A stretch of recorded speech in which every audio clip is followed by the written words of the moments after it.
आ रहे हैं range of A projectile या फिर range in a projectile motion. सबसे पहले तो रेंज होती क्या है ये समझो बच्चों, ये हॉरिजॉन्टल डिस्टेंस होता है। रेंज मतलब क्या होता है? Horizontal distance. Horizontal distance means what? जैसे कि किसी स्टोन को आप इंक्लाइन डायरेक्शन में फेंकते हो, suppose this is you initial velocity. अभी इनिशियल वेलोसिटी ने कुछ ना कुछ देखो एंगल बना दिया है हॉरिजॉन्टल के साथ, और ये वर्टिकल है। इसके दो कंपोनेंट यही बना लेते हैं हम। तो इसका एक कंपोनेंट हो जाएगा यू कॉस थीटा, और इसे हम कहते हैं यू एक्स। और ये कंपोनेंट क्या हो जाएगा बच्चों इसका? ये हो जाएगा यू साइन थीटा, और इसे हम कहा कहते हैं यू वाई। अब ये जो स्टोन है बच्चों, ये इस डायरेक्शन में प्रोजेक्टाइल मोशन परफॉर्म करेगा। देखो ओके, इसको नाम दो अच्छे से, ए ये highest point C and this is the next point B. तो ये जो डिस्टेंस है ये आपको दिख रहा है क्या? तो पता नहीं, देखो दिस डिस्टेंस ये, इसको कहा जाता है बच्चों रेंज। ये हॉरिजॉन्टल डिस्टेंस जो है अलोंग एक्स एक्सिस, ये कौन सी एक्सिस है आपकी? एक्स एक्सिस, इसको कहा जाता है व्हाट? रेंज। तो हॉरिजॉन्टल एक्सिस के अलोंग कोई भी डिस्टेंस को हम क्या कहते हैं? S x. तो यहाँ पे एक बच्चों सिंपल सा हमें फॉर्मूला लगाना है और आंसर फटाक से आ जाएगा। अगर हमें डिस्टेंस निकालना है तो हमें एक काइनेमेटिक इक्वेशन लगाना है। तो हमारे पास जो काइनेमेटिक इक्वेशन है वो अवेलेबल जो है वो ये है, S equals to U T plus half A T का स्क्वायर। अब मुझे एक एक वैल्यूज़ के यहाँ पे पुट करना है।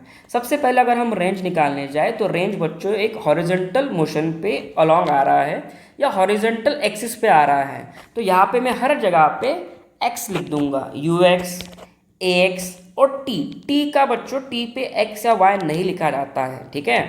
अब सबसे पहले यहाँ पे एक डेटा जीरो होता है, वो क्या बताओ मुझे देख के? Acceleration along the x axis zero होता है, ये हमेशा याद रखना, ठीक है। उसके बाद एस एक्स मतलब ही आपकी range, that is capital R. और टी की वैल्यू क्या लेना? चलो ठीक है, अब चलो यू एक्स की वैल्यू तो हमने निकाल दी है। यहाँ पे यू एक्स की वैल्यू क्या आ गई?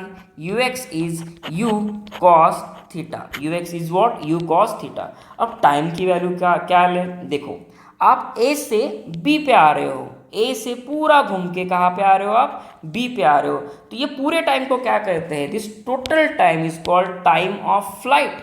और टाइम ऑफ फ्लाइट का फॉर्मूला क्या होता है? टाइम ऑफ फ्लाइट का फॉर्मूला होता है 2 times u sine theta upon g, ये होता है, ठीक है। ये सभी वैल्यूज को बच्चों हम इसमें पुट कर देते हैं। चलो सबसे पहले एस एक्स की वैल्यू है R, that is range. U x की वैल्यू है यू कॉस थीटा। उसके बाद टी यानी कि time of flight, that is 2 times u sine theta upon what? G, ठीक है। और उसके बाद ए एक्स की वैल्यू क्या है? जीरो। तो यहाँ पे प्लस क्या आ जाएगा बच्चों? जीरो।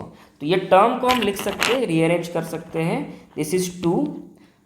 चलो मैं इसको ऐसे लिखता हूँ, यू स्क्वायर, देखो यू और यू, ये यू स्क्वायर हो जाएगा 2 times sine theta into cos theta. क्या मैं ऐसे लिख सकता हूँ? बिल्कुल जी, दिस इज योर रेंज। अब यहाँ पे एक आइडेंटिटी होती है मैथमेटिक्स में, that is 2 times sine theta into cos theta. ये क्या होता है? ये होता है बच्चों आपका साइन 2 थीटा।